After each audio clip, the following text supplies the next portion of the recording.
we start with yet more news on our broken asylum system and the number of homeless asylum seekers seeking urgent housing from English councils has increased by a shocking 239%, according to a new report.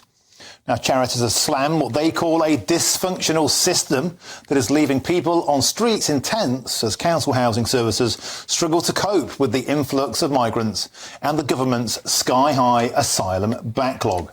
Well, to chew this over, I'm now joined in the studio by GBNews' political correspondent Olivia Utley and immigration lawyer and friend of the show, Ivon Sampson. So let's start with you, Olivia. So this has become a political hot potato. These new figures on the surface are pretty eyebrow-raising. And then you understand the circumstances of why they are having their free hotels, let's be blunt, terminated.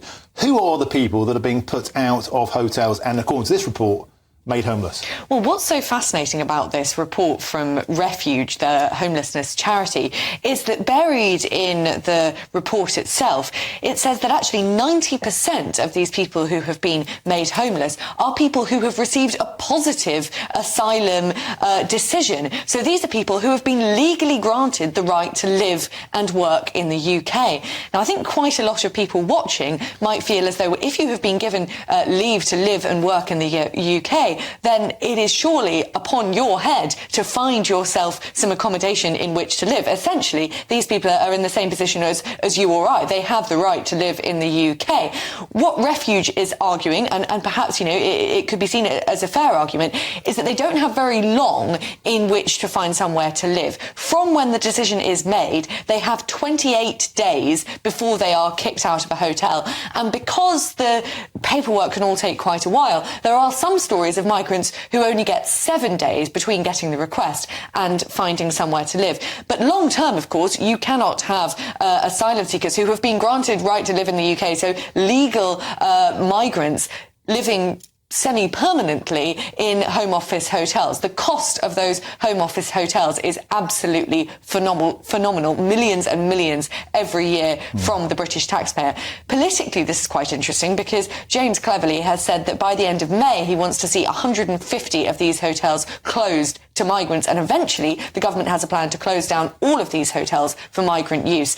Well, that's not going to be particularly easy if Refuge is publishing reports showing that the number of migrants who've been made homeless over the last couple of years has increased by 239%. Puts the government in quite a sticky position. Great stuff. Ivon, let's turn to you now.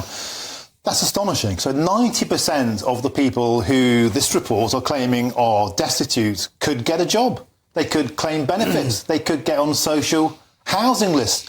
Why is this British taxpayers' problem? Well, look, if I gave you 28 days to find another job, find another accommodation, I think you'll struggle. I think Olivia said some of them are given less than 7 days. So the problem is that they need a transitional period from when they are granted asylum and being supported under the National Asylum Support Scheme and to when they come off that, to help them to get jobs. Look, it's not a lifestyle choice to be homeless. No, but it's a lifestyle choice to come across in a dinghy. Indeed, but we're talking about people who've been granted asylum and have a legal right to remain in the UK. So if they haven't got a job, if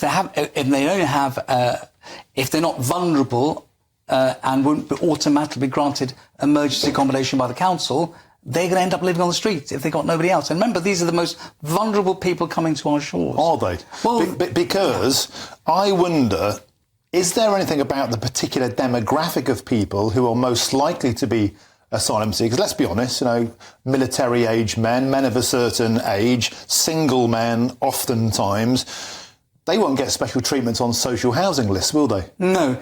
Look, we always want to blame lawyers, the judges, the asylum seekers, anyone. But the thing is, the whole system is managed by the Home Office. And what it shows is not proper planning. The reason you're getting these spikes, because the Home Office are not planning for a transition for those granted asylum to get jobs. I mean, look, they could be offered some sort of work experience, apprentice scheme. There needs to be a minister responsible for getting those granted asylum into work. The other problem is those that are not granted asylum, 2/3 of those are not removed. Yeah, they go into a perpetual loop of applying against it. But the point is this, right? If 10% of those people, if you said 90% are legally allowed to stay, 10% aren't allowed to stay, why aren't they just deported? A lot of them don't have identity documents, or they come from countries where we don't have reciprocal arrangements to remove them there. So countries, for example, Syria is a good example. Even if you say you're Syrian, you're not accepted as Syrian, and you are then refused, where do we send you to? We don't know where some of these people actually come from. There's no arrangements for them to be removed. So we have to do something about this problem. Lydia. What do you make of Labour's policy on this? Because what Labour has said is that it will employ an extra, I think it's 1,000 caseworkers in the Home Office to help with issues like this. Do you reckon that would solve the problem, or do you think it's more a problem of leadership? Because I've spoken to Conservatives who say the last thing we need is more pen pushers. What do you think? It's a bit of both, but what they need is effective decision makers. Look, 50% of refusals are overturned by the courts. Well, that tells you that decisions are flawed. And that's my experience of dealing with Home Office presenting officers in court, or decisions which are, a lot of them are cut and paste. I mean, you see fundamental errors in getting the country wrong, or you can see what's going on. They're just cutting and pasting decisions and not really properly looking at each individual case.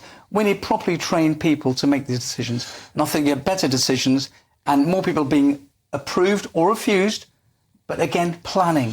The key is proper planning. Your ideas of let's have a task force to get these people in work, let's have a task force to find them houses, but we don't do that for British people. I think people are starting to ask the question. 600 million extra last year, £4.3 billion on housing asylum seekers. We have a system which might not be perfect.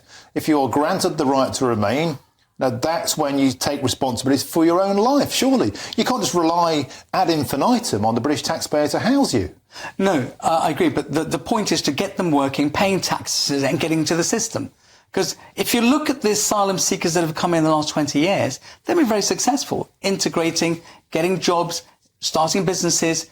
And so the answer must be to get them part of the economic system into the community, not to say, well, good luck.